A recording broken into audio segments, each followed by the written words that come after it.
Hi, ഇന്ന് day 34, അതായത് April 4th. Body recomposition തുടങ്ങിയിട്ട് 34 ഡേയ്സായി. ഈ 34 ഡേയ്സിൽ എന്തെങ്കിലും ചേഞ്ച് എൻ്റെ ബോഡിയിൽ വന്നിട്ടുണ്ടോ എന്നാണ് നോക്കാം. ഇത് ഡേ 1 എടുത്ത ഫോട്ടോസാണ്. ഇതാണ് ജിമ്മിൽ കയറുമ്പോൾ എൻ്റെ അത് കഴിഞ്ഞ് 14 ദിവസം കഴിഞ്ഞെടുത്ത ഫോട്ടോ ആണിത്. 14 ദിവസത്തിന് ശേഷമുള്ള അവസ്ഥ. അത് കഴിഞ്ഞ് 34 ദിവസമായപ്പോൾ ഉള്ള അവസ്ഥയാണിത്, ഇപ്പോഴത്തെ അവസ്ഥ. അപ്പോൾ ഇത് നമ്മൾ മൊത്തത്തിൽ ചെയ്യുന്നത് 90 ദിവസമാണ്. ഇപ്പോൾ 90 ദിവസം കഴിയുമ്പോൾ എന്താവും എങ്ങനെയാവും എന്നൊന്നും എനിക്ക് അറിഞ്ഞൂടാ.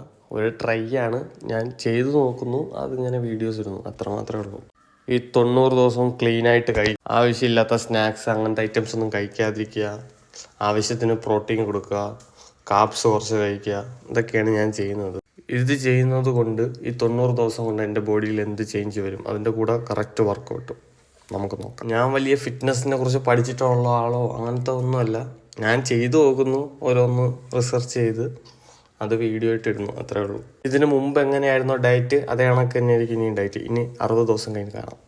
ഈ വീഡിയോ മുന്നേ ചെയ്ത് വെച്ചിരുന്നതാണ്, പക്ഷേ കുറച്ച് കാര്യങ്ങൾ കൊണ്ട് ഇടാൻ പറ്റിയില്ല. ഇപ്പോൾ ഇടുന്നത് April 12-നാണ്. ഓക്കെ, വർക്കൗട്ടും ഡയറ്റും അതേപോലെ തന്നെ മെയിൻറ്റെയിൻ ചെയ്ത് കൊണ്ടുപോകുന്നുണ്ട്. Like, share, and follow for more.